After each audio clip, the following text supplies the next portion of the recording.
My name is Lena Hart. I'm 34 years old, and I'm a brand photographer. I help people show confidence on camera, but behind mine, I was falling apart. It's wild, right? You spend your life capturing other people's best angles while your own life slowly gets edited by someone else. He wasn't just my husband. He was my biggest critic wrapped in fake charm. At first, he love-bombed me hard. Constant texts, surprise lunches, you're my everything kind of energy. I caught feelings fast. Then came the breadcrumbing, late replies, silent treatments, gaslighting so smooth it felt like I was the problem. The night he told me I wasn't attractive anymore, he didn't yell or even look sorry. He just said it, straight up, like reading the news. I stared at him numb. Not hurt, just done. Because by then, I'd already started connecting dots. The business trips, the phone turned face down, the random perfume on his jacket. That sentence didn't destroy me, it confirmed what I already knew. And right there, I decided something. I wasn't going to be his victim.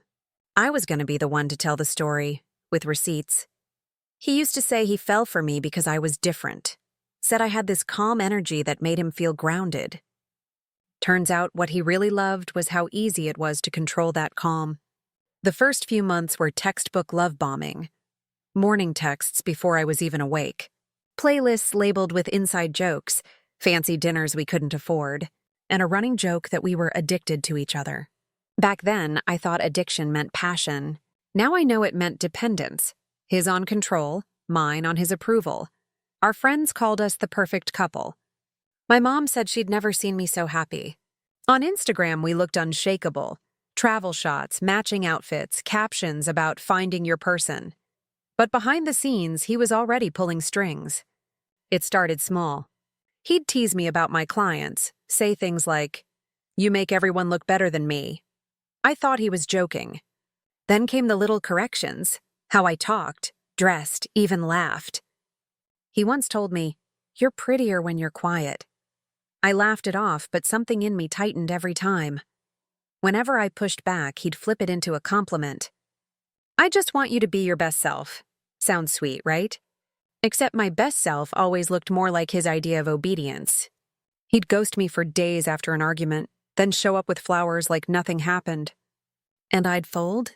That's the thing about breadcrumbing. You stay starving, waiting for the next crumb. The first real crack showed up one night after a shoot. I'd come home late, exhausted, covered in makeup smudges and camera dust. He was on the couch scrolling. "No, how was your day?" Just a long stare and, "You should start using a filter on your work selfies. You're not 25 anymore." It wasn't what he said. It was how casually it rolled out, like he was pointing out a smudge on a lens. I laughed, trying to play it off, but the silence after hung heavier than the words. That night, I lay awake staring at the ceiling, replaying every red flag I'd ignored. The possessiveness masked as protectiveness. The random mood swings. The way he'd rewrite arguments until I doubted my own memory. I'd started Googling terms like gaslighting, narcissistic abuse, trauma bonding. Every search result felt like someone was writing my diary. Still, I stayed. I told myself all couples fight, that maybe I was too sensitive. That's what he'd drilled into me. You overthink everything. But deep down, I knew I was in a situationship with a man who got off on power plays. He wasn't loving me. He was studying me, figuring out how to make me shrink without noticing. And I let him. Until the night he said those words. "You're not attractive anymore." That sentence didn't just bruise me. It woke me up. Because suddenly I wasn't looking at my husband. I was staring at a man who'd mistaken silence for submission. After that night, things didn't explode. They eroded. He didn't apologize, didn't even look embarrassed. He just acted like he'd said something practical, like telling me we were out of milk. I kept waiting for the guilt to hit him, but it never came. That's when it clicked. He wasn't sorry, he was satisfied. I'd stopped reacting, and that silence made him nervous. So he doubled down on the control. Compliments turned into comparisons, affection into audits. Every move I made became a test I didn't know I was taking. He'd ask questions just to catch me slipping. "Who was at that shoot?" Or "Why didn't you post that picture of us?" And if I hesitated, he'd smirk like he'd just solved a puzzle. He started following my friends on social media but ignored my posts. If I mentioned it, he'd call me paranoid. Gaslighting became our love language. At first, I tried to fix it. I read articles, watched videos, tried to communicate better. But the truth is, you can't negotiate with someone who's addicted to power. The more I tried to explain, the more he rewrote the story, saying I was too emotional, that I overanalyzed. Everything. It's wild how fast you can go from being someone's whole world to their favorite punching bag. Then came the disappearances.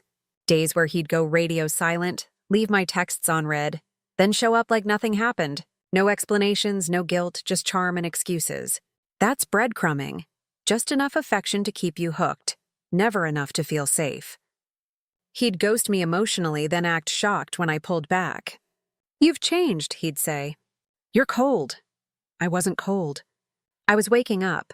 One afternoon, I was shooting a client downtown, and my phone buzzed, a notification from our shared credit card.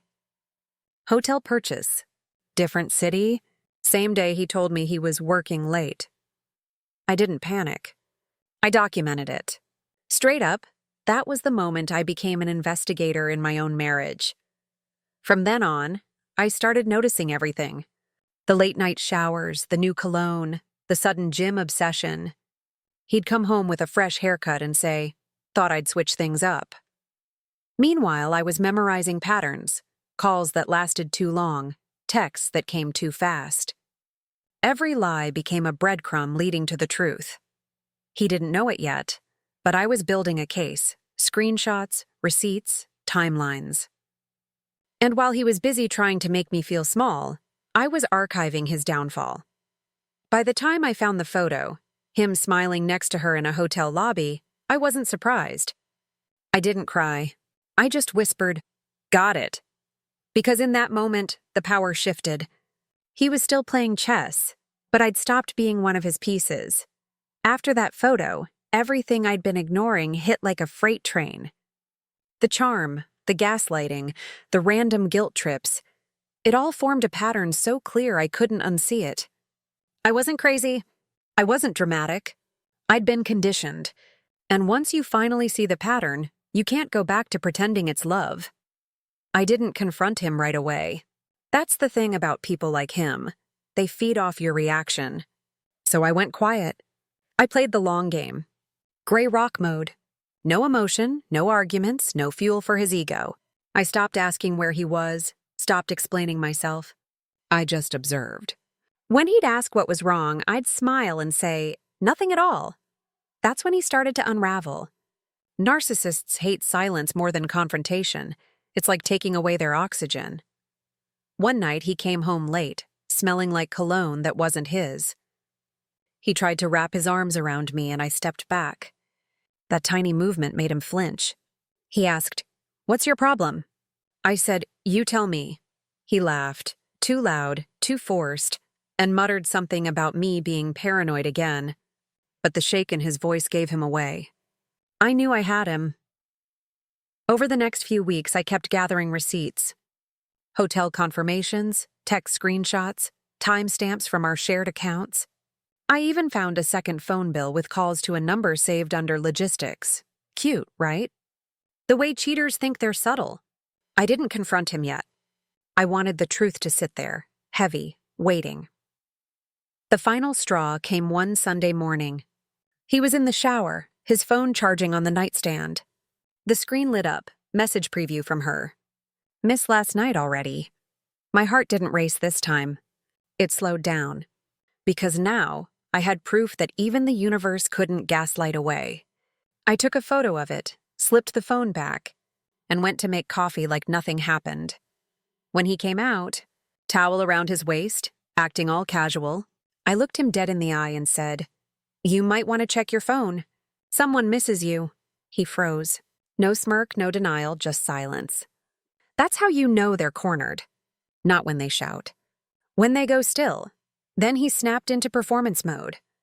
He started clapping back, throwing out lines like, "You're overreacting. She's just a client. You've lost it." Classic Darvo, deny, attack, reverse victim, and offender. He even threw in a half-hearted apology midway, hoping I'd break. But I didn't. I just said, "Save it. I already have the receipts." That shut him up. The look in his eyes said everything. Panic mixed with disbelief, like he couldn't compute the fact that I'd stopped being his project. He called me dramatic, said I was ruining a perfect marriage. I laughed. Perfect for who? That night, I packed my essentials, grabbed my camera, and left. No big speech, no goodbye note, just silence. The same silence he'd weaponized for years. I handed it back to him. And this time it was louder than any argument we'd ever had. Leaving wasn't a cinematic moment.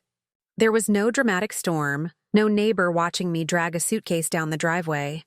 It was quiet, too quiet. I grabbed what mattered, my hard drives, my camera, a duffel of clothes, and walked out like I was heading to a shoot. I didn't even slam the door. Abusers feed on exits. They want the noise, the tears, the begging. I gave him none of that. Just the sound of the latch clicking shut. The first few days on my own were weirdly calm. My body was free, but my brain was still caged. I kept reaching for my phone, expecting one of his fake apology texts. You know the kind. You misread me. I was just stressed. You know I love you, right? But nothing came. And that silence, it burned. Withdrawal from a toxic partner isn't peace at first. It's detox. Every instinct wants to check if he's okay, if he's thinking about you, if maybe you overreacted. That's the trauma bond, the chemical addiction to chaos. I crashed at my friend Maya's place for a few weeks. She's the one who helped me set up therapy. The first session, my counselor asked, "What are you hoping to get out of this?" I said, "I just want to stop replaying his voice in my head." Because even when you go no contact, the ghost of their words lingers. It's like background noise you can't mute. The next phase was the hoovering. He couldn't stand being ignored. One night, an unknown number called straight to voicemail. The next day, a text popped up from a mutual friend. "He's a mess without you. He says he just wants closure." That's when I knew he was using flying monkeys again, getting other people to do his emotional dirty work. I blocked the number, muted the friends. It hurt, but boundaries always do at first. He tried new tactics after that. Subtle posts about regret and growth. Vague quotes about losing someone real. The kind of stuff designed to bait me into reaching out. But I'd already switched to gray rock mode, zero reaction, zero engagement. The algorithm might have missed me, but he didn't. I threw myself into work. My photography changed. Darker, moodier, more honest. People started noticing. Clients said my portraits felt raw. I smiled because they were.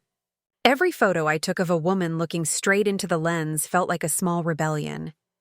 I was capturing what I'd lost: agency, self-worth, clarity.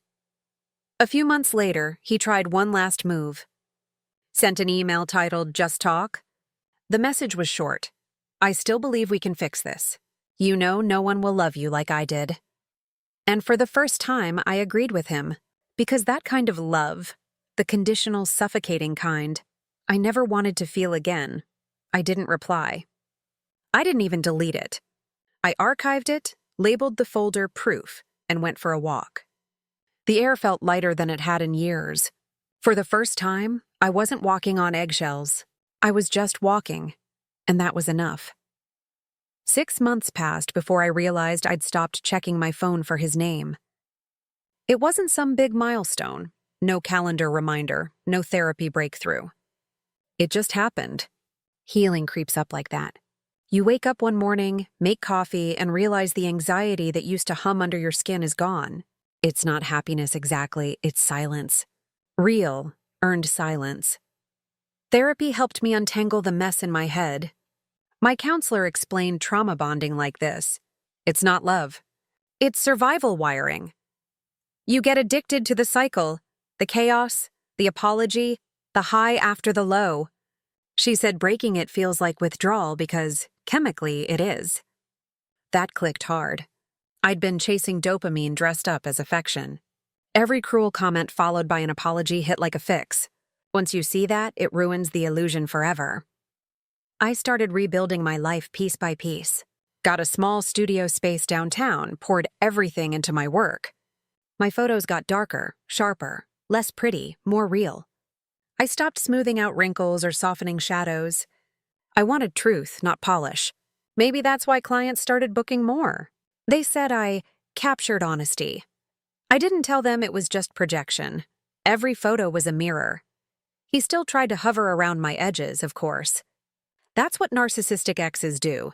They test the perimeter. He'd use burner numbers, fake profiles, mutual friends dropping harmless updates about how he'd changed.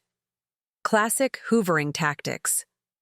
One even texted me, "He's in therapy now. He really misses you." I laughed. People like him don't go to therapy to heal. They go to gather new vocabulary for manipulation. I stayed no contact, but I started documenting again. Not him, but myself. Journal entries, voice memos, even self-portraits on days I felt raw. There's something powerful about turning surveillance inward, reclaiming it. For years, he'd watched me through the lens of judgment.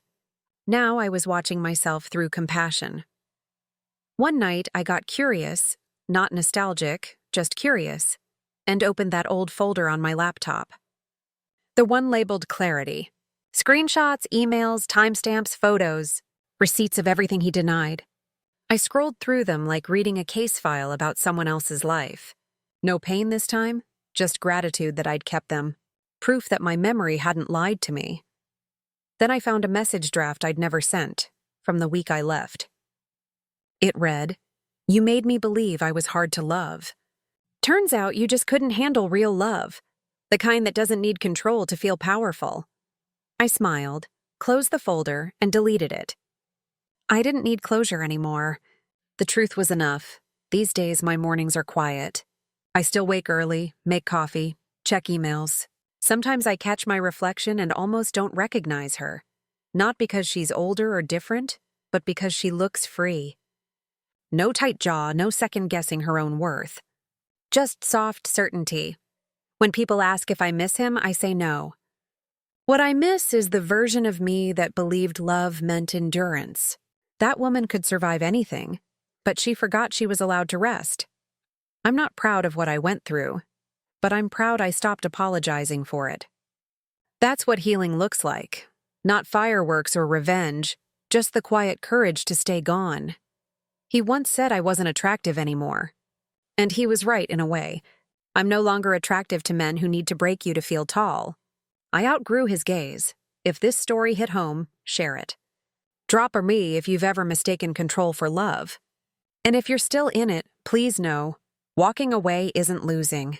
It's remembering who you were before someone convinced you otherwise.